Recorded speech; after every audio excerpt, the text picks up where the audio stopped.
బాలలు ఉండాల్సింది పనిలో కాదు బడిలో అంటూ విద్యా పక్షోత్సవాల్లో మన నేతలు పలుకుతున్న పలుకులు చిలక పలుకులని బెజవాడ మున్సిపల్ పాఠశాలకు వస్తే అర్థమవుతుంది. కనీసం పాఠశాలకు సున్నం వేయించలేని దుస్థితిలో నగరపాలక సంస్థ ఉంటే ఆ పాఠశాలలో చదువుకుంటున్న విద్యార్థులు ఉపాధ్యాయులు కలిసి తమ సొంత డబ్బుతో సున్నం కొని గోడలకు కొడుతున్న సంఘటనలు కళ్లకు కనిపిస్తాయి. బెజవాడలో సొంత కళాశాలను బాగు చేసుకుంటున్న బడి పిల్లలపై జెమినీ న్యూస్ ప్రత్యేక కథనం. అరాచక శక్తుల నుంచి ప్రజలను పోలీసులు కాపాడకపోతే ప్రజలే పోలీసులుగా మారి తమను తాము కాపాడుకుంటారు. ప్రభుత్వం నుంచి తమ గ్రామాల అభివృద్ధికి చేయూత రాకుంటే చైతన్యవంతమైన ప్రజలు తామే ముందుకు వచ్చి తమ గ్రామాలను బాగు చేసుకుంటారు.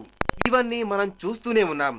తాజాగా బెజవాడలో నగరపాలక సంస్థ పాఠశాల బాగోగులను గాలికి వదిలేస్తే అక్కడి విద్యార్థులు ఉపాధ్యాయులే ముందుకు వచ్చి వారి పాఠశాలను వారు బాగు చేసుకుంటున్నారు. నగరంలోని టీవీ రావు మున్సిపల్ ఉన్నత పాఠశాలలో తరగతి గదులు వర్షానికి కారుతున్నాయి. సున్నాలు వెలిసిపోయి దారుణంగా ఉన్నాయి. ఈ సమస్యలను పరిష్కరించమని నగరపాలక సంస్థకు పాఠశాల నుంచి ఎన్ని వినతులు వెళ్లినా స్పందించలేదు.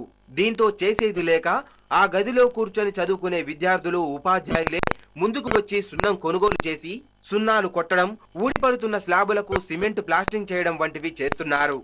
తప్పనుకోలేదు నేను, అది తప్పంటే వాళ్ళ అమ్మ నాన్నకు చెప్పుకోమని చెప్పాం. మనం వాళ్ళ అమ్మ నాన్న యాక్సెప్ట్ చేస్తే చేసుకున్నారు. వాళ్ళు అది చేసుకోకపోతే వద్దని చెప్తే వాళ్ళ అమ్మ నాన్న వాళ్ళ ఇష్టంతో చేయించుకున్నారు.